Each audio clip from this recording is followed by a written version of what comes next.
You want to save some money? Maybe a great end-of-the-year tax donation is something you should consider because we are approaching the end of the calendar year. For that, we turn to Goodwill. We're taking a look at a Goodwill worker sorting through donations at the very popular Goodwill store on Northeast Halsey. Standing near that donation bin is one Dale Emanuel of Goodwill Industries of the Columbia Willamette. Dale, I know you can't see me, but I see you now. We have you on the big monitor here in the studio, Dale. Merry Christmas for starters.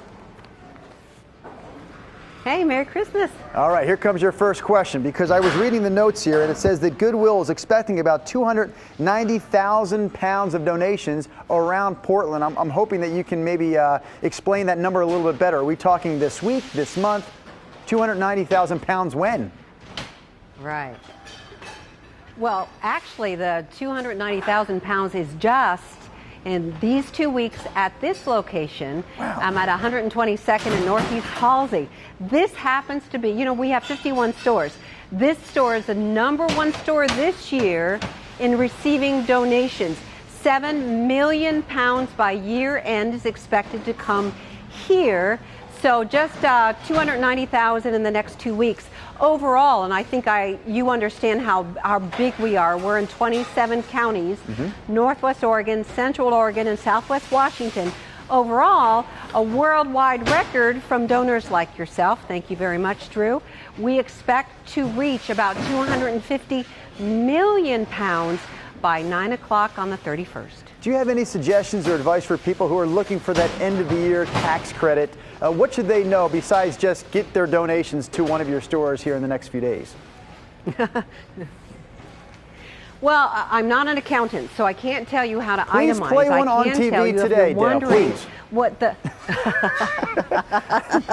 No, I'm not going to, but I have news for you, Drew. Hold on. What you can do is if you have a very nice J. Crew sweater, because you're a sharp dresser, we all know that. Sure. You can go into your nearest, look at you. You can go into your nearest Goodwill store and see how we would value a J. Crew sweater as the one you would typically wear. You can see kind of the fair market value of that sweater.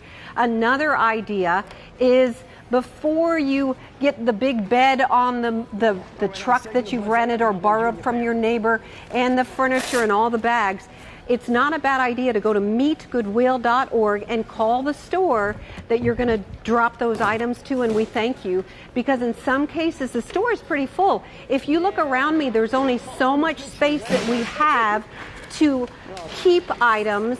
And if we're too full at the space you might be going to, we don't want to disappoint you. So before you head out, oh, by the way, that is the sound of a donation coming in right now. This is kind of how it rolls. And this site in particular will be open until 7 o'clock on the 31st, but most nights it's open until 9 o'clock.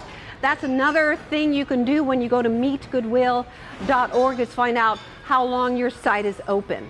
Dale, I should also point out, every time one of those bell rings, when a motorist drives up, every time one of those bell rings, an angel gets its wings. So there are lots of good things happening at Goodwill during the holiday season. Yeah, there's... Dale, you are a wealth of information. We have lots of angels who come by. You're right. You're one of them. I appreciate all your time and help. And I know that we'll talk to you in the beginning of the new year, because the beginning of the year is a great time to shop Goodwill. But that's a topic for a different day. We do have to step aside, Dale Emanuel, but I'll remind our viewers one more time. Meetgoodwill.org for more information on making those donations here at the end of the year.